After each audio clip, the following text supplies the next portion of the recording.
தாவேகாலிருந்து வெளியேறின சமயத்திலிருந்தே தொடர்ந்து தாவேகா தொண்டர்கள் ஆகட்டும் ரொம்ப அஃபென்சிவான கமெண்ட்ஸ் தான் போட்டுட்டு இருக்காங்க. ஆபாசமா சித்தரிக்கிறது, மார்ஃப் பண்றது, தேவையில்லாத அவதூறுகளை பரப்புறது, இந்த மாதிரியான ஒரு செயல் தான் தொடர்ந்து நடந்துட்டே இருக்கு. நான் வெளியேறின காலம் தொட்டே நானும் வந்துட்டு தாவேகா தலைவர் திரு விஜய் அவர்கள் ஏதாவது ஒரு அறிக்கை வாய்மொழியாகவோ இல்லாட்டி வந்துட்டு அறிக்கை எழுத்து வடிவிலையோ கொடுப்பாரு அப்படின்னு நானும் எதிர்பார்த்துட்டே இருந்தேன். இந்த 2 மாத காலமா அவரும் எதுவும் கொடுக்குற மாதிரி தெரியல. எனக்கு இதுக்கப்புறமும் அவர் கொடுப்பாரு அப்படிங்கிற நம்பிக்கை இல்லை. அதனால தாவேகா தலைவர் திரு விஜய் அவர்கள் மேலையும் அவரோட தொண்டர்கள் மேலையும் கம்ப்ளைண்ட் ஃபைல் பண்ணியிருக்கேன் இன்னைக்கு கமிஷனர் ஆஃபீஸ்ல.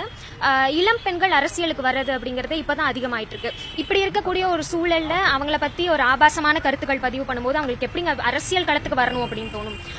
பெரியார் அவர்கள் அன்றே சொன்னாரு, கரண்டியை பிடுங்கிட்டு பெண்கள் கையில இருந்து புத்தகங்களை கொடுங்க அப்படின்னு சொல்லிட்டு. இவங்க மறுபடியும் வந்துட்டு கரண்டியை கொடுக்கக்கூடிய ஒரு நிலையை தான் தாவேகா தொண்டர்கள் ஆகட்டும் தாவேகா தலைவரும் வலியுறுத்துறாரு அப்படிங்கிறது என்னோட கருத்து. அண்ட் நான் அவர் கட்சியில இருந்து வெளியேறின காலம் தொட்டே நிறைய பெண்கள் ஐடியாலஜிக்கலா நாங்க ஸ்டாண்ட் எடுக்கிறோம் அப்படிங்கிற பட்சத்துக்கு அவங்க ஆப்போசிட்ல இருந்து நாகரிகமான ஒரு அரசியல் விவாதத்தை தான் நாங்க எதிர்பார்க்கிறோம். ஆனா அது இங்க நடக்கிறது இல்லை அப்படிங்கறதா உண்மை. சோ அதை கண்டித்து அவர் விர்ச்சுவல் வாரியர்ஸ் மேல அவர் ஏன் ஒரு அறிக்கை கூட வெளியிட மாட்டேங்கிறார் அப்படிங்கறத எங்களோட கேள்வி.